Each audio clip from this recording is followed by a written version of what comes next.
LinkedIn presents.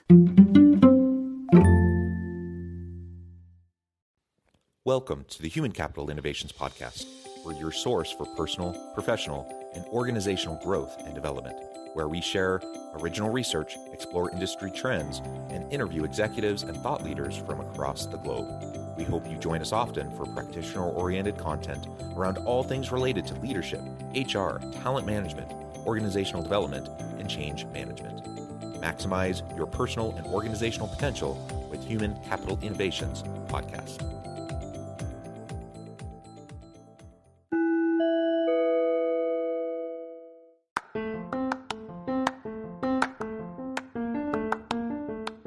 Do you enjoy the Human Capital Innovations Podcast? Enjoy ad-free listening by going to the Patreon page, and please consider contributing even at the producer or sponsorship level. And please leave a review. Thank you for your support.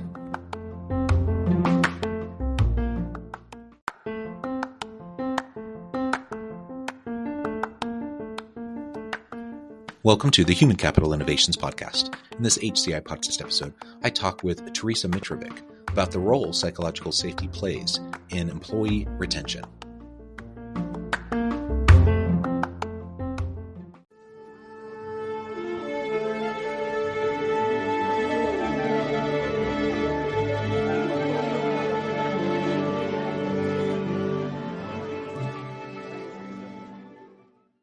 Teresa Mitrovic, welcome to the Human Capital Innovations Podcast. John, thank you for having me on your show. It is a pleasure to have you. You're joining us from Australia. I'm south of Salt Lake City in Utah.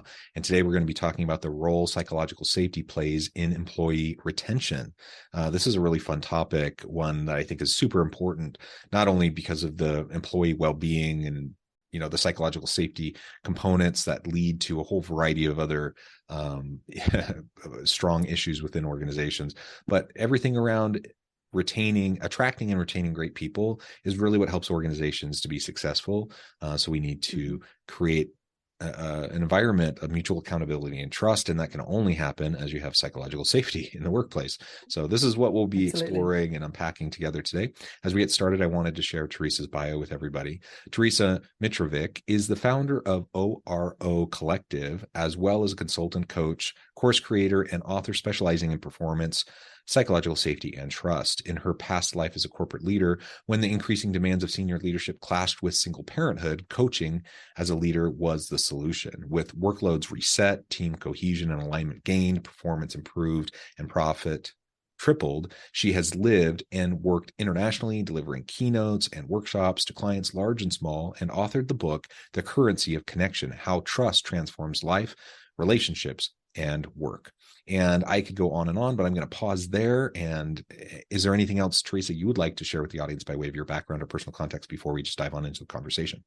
So the one thing I would share is that my understanding, appreciation, and passion for psychological safety isn't purely professional, it's personal as well. So you mentioned in there that I was for a very long time a solo parent. And at the time that I was raising my son, I also was pursuing a leadership career. And those things are really hard to do, even if you do have another partner in the house. Arguably, it's harder to do with another partner in the house. But it really forces you to think about new ways to adapt to the world that you choose to have. So the way that I approach psychological safety today is based partly on what it means to be a leader who's able to achieve great outcomes with the people that they're working with. So creating this idea of performance partnership, but it's also based around our needs to be fully human, because we spend so much time at work that our work experience then naturally informs how we are as parents, as partners, as siblings, as offspring. So we've got to be really careful not to try to fragment our lives too much as employees or leaders, and then the other parts of self that we have. So when I think about psychological safety and the work that I do, it's based on this 18-year corporate leadership background, as well as my decade plus in sitting on this side of the fence, but also informed by being a parent, a partner to a neurodiverse man, and so much more. Yeah. Wonderful. All right. Well, let's go ahead and dive on in, and maybe you can explain for us what you mean by psychological safety, and then we can get into the role it plays in employee retention. Perfect.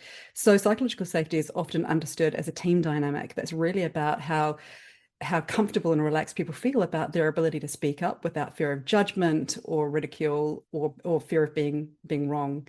I take it down another notch and look at it in terms of what safety means and what psychological means. So psychological is about our mental and emotional landscape, and safety we all understand, right? Safety is the absence of fear. And whilst we can't ever expect as adults to live a life absent of fear, what we can do is be mindful about the things that are causing us fear and stress psychologically, so mentally and emotionally. So when I think about psychological safety, it's how do we create a sense of safety at a mental and emotional level so that people can feel that they're emotionally their amygdala, their fear responses are dialed down so that their energy isn't spent on protection. It's spent on thinking, creativity, collaboration, connecting with others. So that's how I define it. The reality is when psychological safety is not present, it causes all sorts of other negative interpersonal communication, teams, behaviors that really can derail what you're trying to accomplish. And so well-meaning individuals will disagree with each other. Intelligent, smart, well-meaning individuals will not always see things the same way. And if you don't have a psychologically safe environment where people can express varying points of view, hash out arguments and disagreements, push each other in their thinking, check their biases, etc. If that can't happen, then you ultimately just derail your ability to be creative and innovative and drive great solutions for the market and do cool stuff in your team. And we've all been there. We've all been parts of teams where that hasn't been the case, where that safety wasn't present, where you felt like you had to self-monitor, where you had to muzzle yourself, where you had to make sure that you spent, like you said, you spent more energy trying to just navigate the politics or the dynamics of the team and saying, thinking about what you can say and can't say and all those sorts of things that you're tiptoeing around each other rather than actually trying to move things forward. And so as we create that psychologically safe place, that then allows us to, obviously we still speak professionally, we still engage in appropriate ways, but it means that, I don't have to agree with my boss. In fact, a good boss is going to want to be challenged. They're going to want to have people push back on them. They're going to want a diverse set of ideas. And you create that environment where that can occur. 100%. Can I build on that thought for a moment? So, tension is a really important part of critical thinking and of creativity and of innovation and problem solving. And we often try to escape tension in the workplace. So when as you said before, intelligent people, committed people, passionate, energetic people have diverse opinions and perspectives. And so there's naturally going to be tension in conversations, right? And it's not the tension that's bad, it's the nature of that tension. So the difference between the tension is creative or emotional, right? So the kind of tension that you and I are talking about when we're talking about those experiences that we've all had where you feel like you've really got to edit yourself or bite your tongue, or you won't say things in a meeting, but you sure as heck will say them outside the meeting. That's emotional tension. It's a tension where we feel as though we don't, we're having to self-protect, or we sabotage others or attack or get defensive. But if we can recognize that emotional tension and take the emotion out of it by understanding what's behind it and what the thinking is and where it's coming from, then we can start to evolve that into creative tension instead. And that is the kind of tension that helps us to have a really great debate. It helps us to test out ideas and make sure that they're more robust and well-rounded. And it helps us to develop our critical thinking and our creative abilities as well. And it also actually helps reinforce psychological safety and build trust and collaboration as well. So tension is one of the things that leaders can often get wrong. They try to avoid tension rather than harnessing it and converting it into a positive energy. And so what does that do for retention? And we can even back up a step and talk about attracting and then retaining good people and having a really healthy team dynamic. What does all this mean for retaining good people? And why is it a problem? When we don't have psychological safety, how does that negatively impact retention in the long run?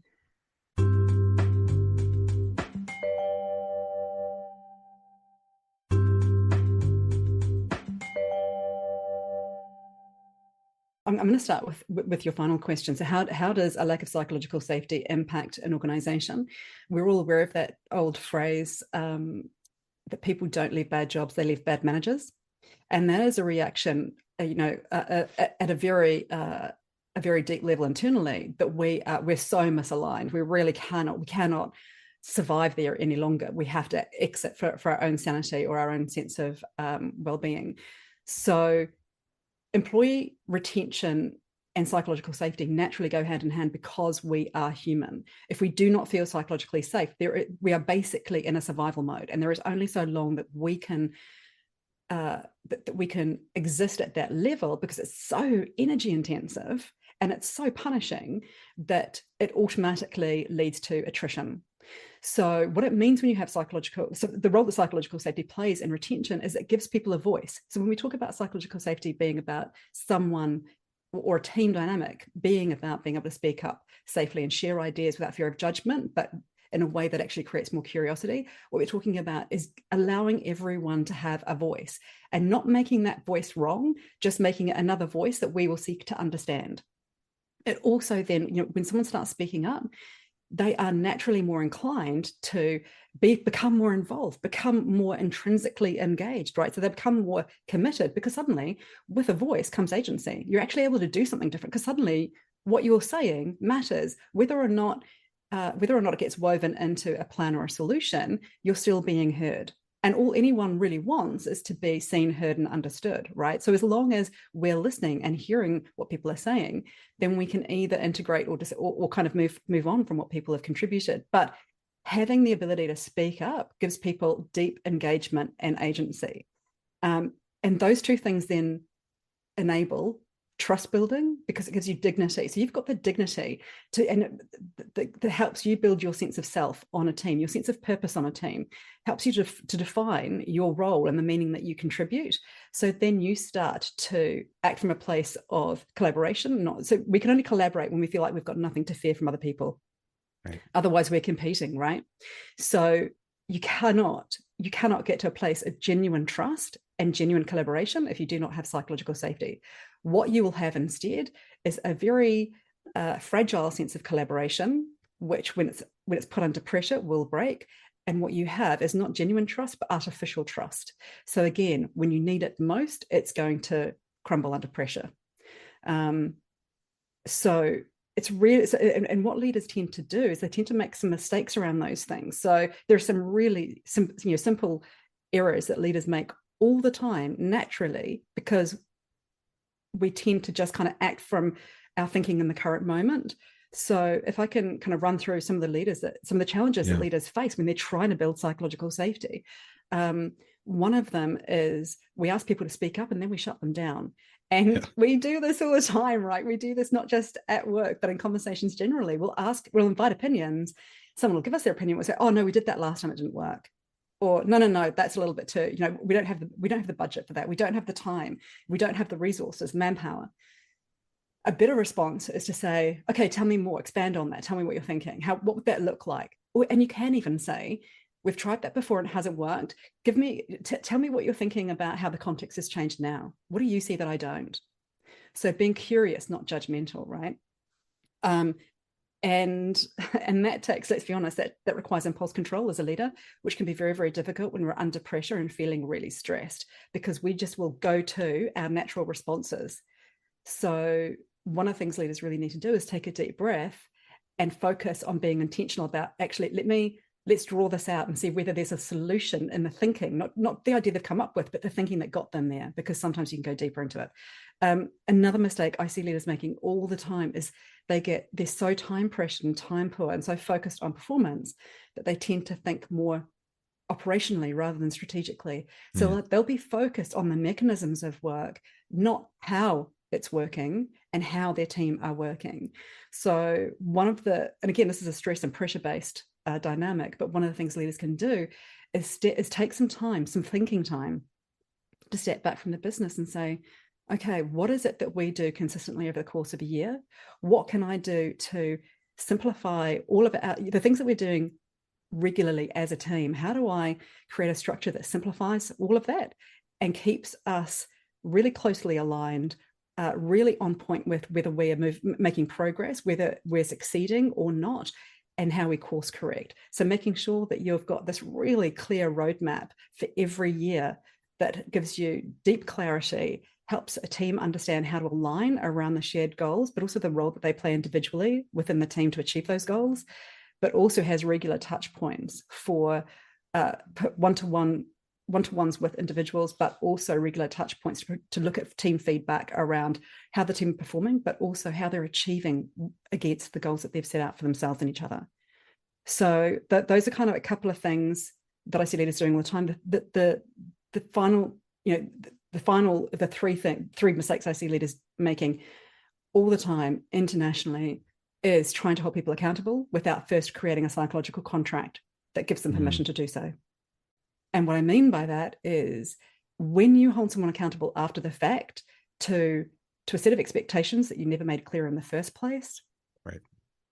It doesn't sound like course correction. It sounds like blame and judgment, and it comes across a lot more blunt. So you lose the ability to use feedback as a development tool, and it sounds more punitive. So the challenge there for leaders is to look at the team's work together and say, what are feedback mechanisms that we need to put in place? But equally, how do we set up expectations around the work that the team are doing together so that everything is clear? People know what's expected of them. They know how much wiggle room there is and where they've got free thinking space to be able to achieve in whatever way feels most effective and efficient for them. But knowing that you've got touch points that are early and often so that you can check how the team, so you've got these little pulse points where you can check how the team are performing and where they might need additional direction or coaching or mentoring or resources. But you really need, as leaders, we all need to be setting up this psychological contract around this is what performance looks like.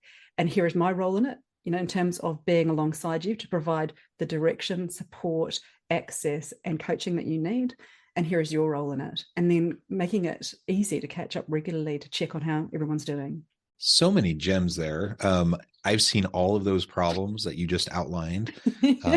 Again, regardless of intention, right? I think most leaders are well-intentioned. I think most leaders don't get up in the morning thinking, how am I going to take advantage of or exploit my people today? How am I going to create an unsafe environment for them where nobody wants to contribute? Like nobody does that. Everyone gets up with good intentions and wants to have, well-functioning, well-running, high-functioning teams. The problem is our human nature gets in the way, and just the busyness of work and of life gets in the way. And so then people end up cutting corners or just kind of falling into the same traps over and over again. Nothing you said just a minute ago was rocket science. I mean, it's all kind of basic stuff, but yet we fall into the same traps over and over again. So I often say, not zooming out now and not just talking about psychological safety, but just talking about leadership generally. Leadership is not rocket science, but it is really hard. And the reason why it's really hard is because you have to do simple things and execute them well and do them consistently over time, repeatedly. And that is hard to do. It absolutely is. It absolutely is.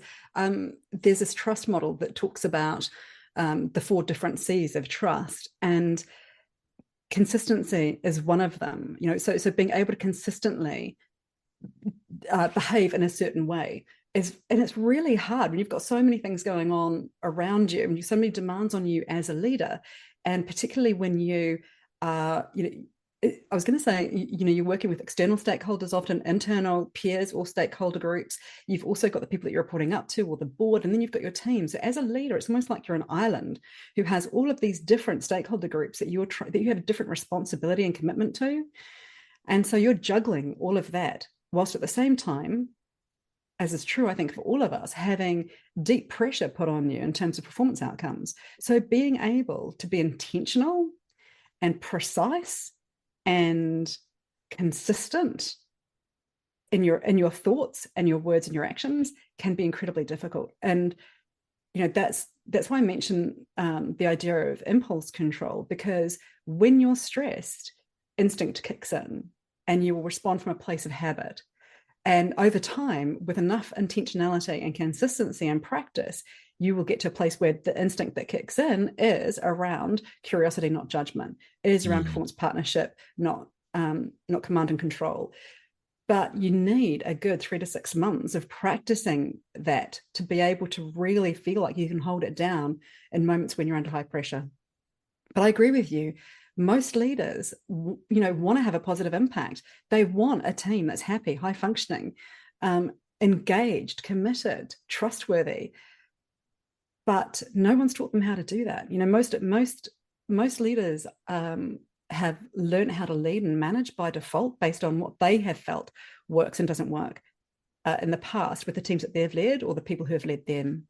So often we pick up some really bbad habits, and no one ever peels back the onion and says, okay, so put aside everything that you know for a moment and, imagine, and I remember saying this to one client once, imagine if you were coming into your role brand new with all of the experience and knowledge that you had about the business, the people inside it, the demands on the business, the expectations of you, how would you design your workload and your team's workload going forward based on what you know, not what you've been doing? And even that can be a really great exercise to do, to think about, well, actually, how do I change the way that we're working and the way that we are, the way that we deliver our work, but also the way that we work together, so that we are making this not just effective from an output perspective, but also really effective from a team integration and team collaboration perspective, and critical thinking as well. I think one of the things that we don't talk to leaders and managers enough about is the role of developing critical thinking and creativity in your team as well. We're often so focused on the output that we don't focus on the input and the stuff that's actually creating the quality of that output.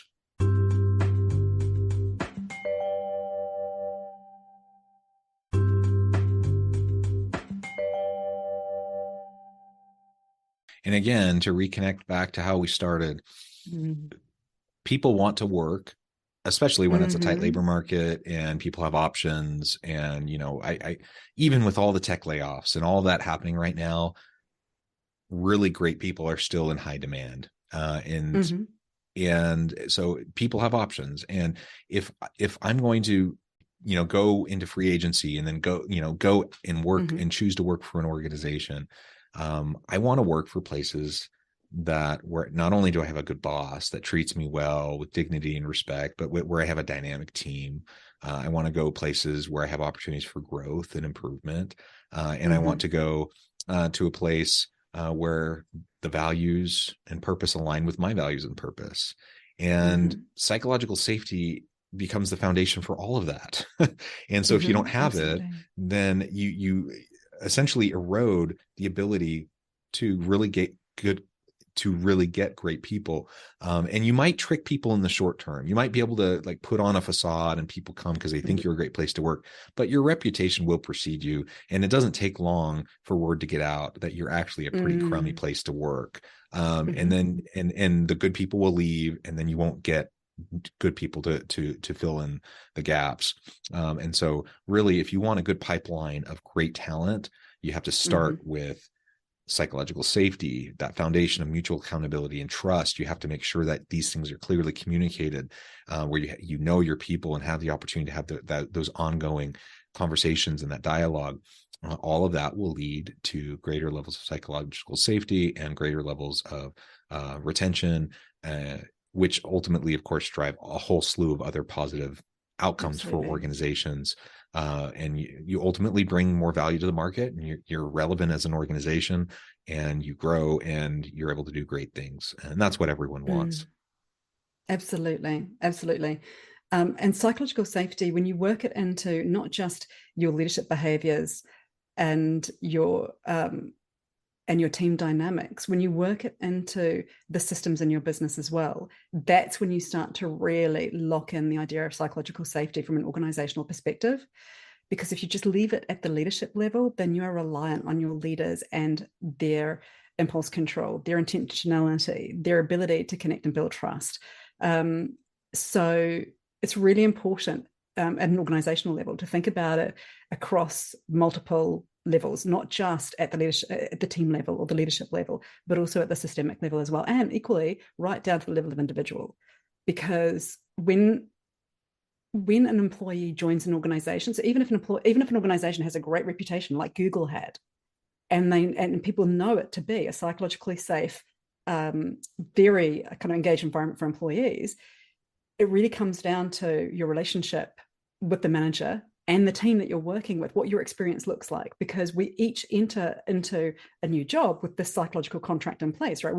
We have an understanding and an expectation, just as our team members and our boss does. If that isn't made explicit, and we don't, that's not all transparent, then there is a risk that psychological contract will be broken. And I've said to people in the past, our employee engagement is never higher than the day that we walk through that front door. And then give us 6 months, give us 6 to 12 months, and our employee engagement will suddenly start to drop to around 70%. Now, when we're doing employee engagement surveys and we've got 70% response rate, we shouldn't be excited. We should see that as 30% of employees don't even care enough to tell us what they're thinking or how they feel about it, right? So what we've got to look at is, it's not just how do we create this great organizational brand around the way that we treat our employees, psychological safety being at the heart of that, but how do we continue that? So how do we take this person who's going to walk in with 100% engagement, how do we onboard them really well so that they know that, to your point, they know that there is going to be career growth for them, or learning and development that's going to support them in their career growth, whether it's internally or externally, because the outcome of it doesn't matter. What matters is that you are feeding and nourishing someone's mind and behavior, because whilst they are at your place of work, they're going to be giving the fruits of that labor to you. But how do you onboard people really well so that they know that the psychological contract that they had is being met? And how do you, as a leader, build a relationship with each employee once they join to help reinforce that, so that you're building psychological safety, which then enables trust, which then unlocks this level of performance that is beyond anything that we normally experience in a command and control environment. Yes, absolutely. Teresa, this has just been a really great conversation. I know at the time I need to let you go here in just a minute, but before we wrap things up for today, I wanted to give you a chance to share with the audience how they can connect with you, find out more about your work, and then give us a final word on the topic for today. Sure. So you can find out more about me by connecting with me on LinkedIn. It's probably the fastest way to see what I do and how I work. But I've also got a special offer for the listeners of Human Capital Innovations as well, which is a heavy discount on a couple of online courses that help leaders understand how to build psychologically safe, trust-based systems internal to their organization. So one course is Performance Partnership Playbook, which is all around how to create performance partnership as a leader. The other course is 30-Day Team Reset, which is how do you, if you're a leader who's like, I want to see the results, how do you pick something up and create impact, so performance traction, but culture change inside of 30 days. And that course, so both of those courses are available online, and I've got a special offer for listeners on the page. So it's www.orocollective.space/human capital innovations. So I think you'll be popping that in the show notes. But do go and check that out, because again, you'll get more insights into how I work, what I do. But the final thought that I would like to leave everyone with around psychological safety is that psychological safety isn't the cherry on top. It's one of the core ingredients that goes into a successful organization, a successful team, a successful work experience. So organizational safety is there, whether we're paying attention to it or not. And it's such a core human need, particularly when there is so much uncertainty and so much change and volatility around us all the time.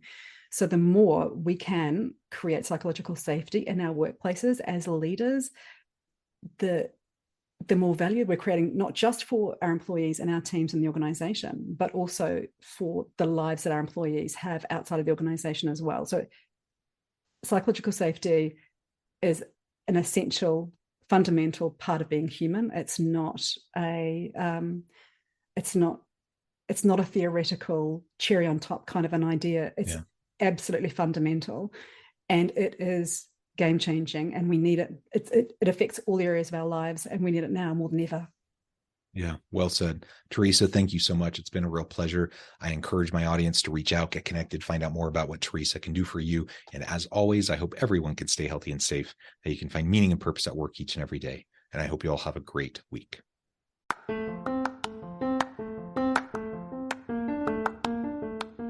Do you enjoy the Human Capital Innovations podcast? Enjoy ad-free listening by going to the Patreon page. And please consider contributing even at the producer or sponsorship level. And please leave a review. Thank you for your support.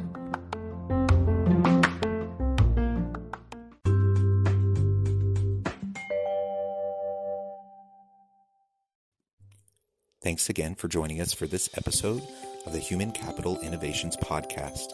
I hope you stay healthy and safe and that you have a great week.